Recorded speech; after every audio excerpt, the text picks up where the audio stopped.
संतुष्ट हो। अरे महाराज 4 रोटी खा गया, अरे भैया तेरे पेट में काय को दर्द हो रहा, तू तो परोस। ऐसे परोसने वाले नहीं चाहिए, जो ढंग से खिलाए, तब तो खाने का आनंद आता। अरे महाराज जी और लीजिए, कुछ परोसने की कला है। नहीं महाराज जी, तो आपने कुछ लिया ही नहीं। अरे भैया अभी तो घर में आए, आपने कुछ ली नहीं। अरे एक काम कर, रबड़ी और लिया, वो तो भूल ही गए, रबड़ी भी लिया। ये अब देखिए तरीका है, आदमी चकाचक खा रहा है, क्योंकि भोजन परोसने वाला आप्त है, दीप्त है, संतुष्ट है। अगर भोजन परोसने वाला खुद ही भूखा होगा ना, तो खिलाएगा कम, नजर ज्यादा लगाएगा। लपलप जी बाहर आएगी, अरे चकाचक माल बनाए, जल्दी जाए तो हम खाए। क्या खिलाएगा, उसकी लार और गिर जाएगी उसके भोजन। ऐसा नहीं होना चाहिए।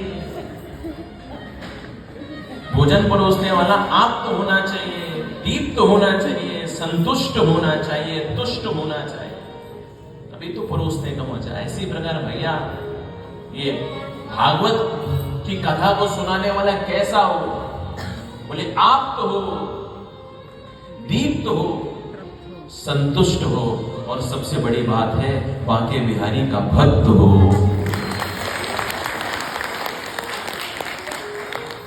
मैंने भागवत रूपी मिठाई तो बना करके तैयार कर दी, परंतु उसको परोसेगा कौन, किसको दूं? तभी इनके हृदय में ध्यान आया, अरे मेरा बेटा शुभदेव, उससे बढ़कर के और परमहंस कौन हो सकता है। पैदा लेते ही जो जंगल की ओर चला गया, बेटा बेटा कह करके मैं रो रहा था, फिर भी लौट करके नहीं आया। इसलिए इस भागवत का उत्तम अधिकारी अगर कोई है तो मेरा बेटा शुभदेव है। परंतु ना जाने किस गिरी गुफा में छुपा हुआ बैठा होगा, समाधि में ध्यान लगा रहा होगा। कहां ढूंढूंगा, कैसे बुलाऊंगा, कैसे आएगा, कैसे पढ़ेगा। मोबाइल तो थे नहीं जो फोन कर ले। तो वेद व्यास जी महाराज ने क्या किया, इनके शिष्य थे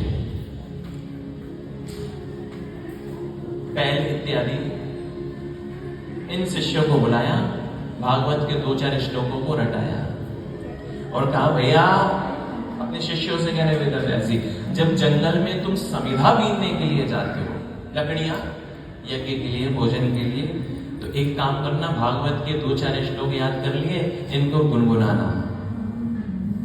उद्देश्य यही था वेद व्यास जी का कि अगर मेरे शिष्य जंगल में जाएंगे और जंगल में जाकर के अगर भागवत के 2-4 गीत अगर ये गुनगुनाएंगे और उसी जंगल में अगर किसी गुफा में छुपा हुआ ब्रह्म की समाधि में पर निश्चित मेरा पुत्र, उसके कानों में अगर भागवत की सूत्र पहुंच जाएंगे, तो भैया इनमें वो मधुरता है, एक बार वो सुन लेगा तो ठाकुर जी का दीवाना होकर के मेरे पास आ जाए। उद्देश्य केवल। तुरंत बुलाया अपने शिष्य को, 2-4 श्लोकों को रटाया, जंगल में भेज दिया, समिधा बीन रहे और भागवत का श्लोक गा रहे। वरिहा पीडं नटवरवपु कर्णयो कर्णिकारं विप्रदवासा कनककपिशं जयन्ती च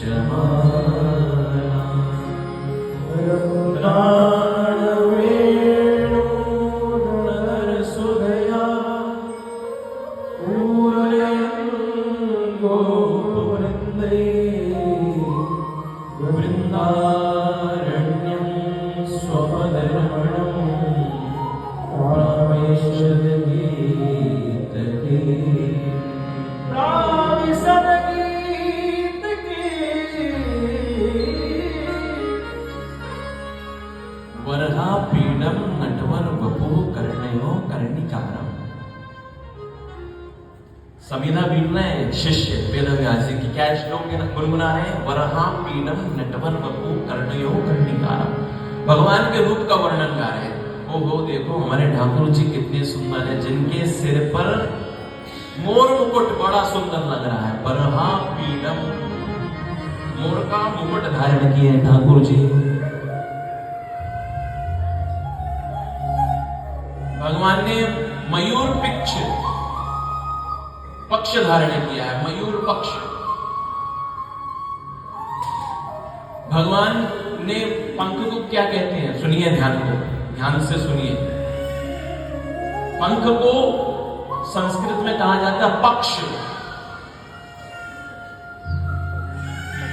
और भगवान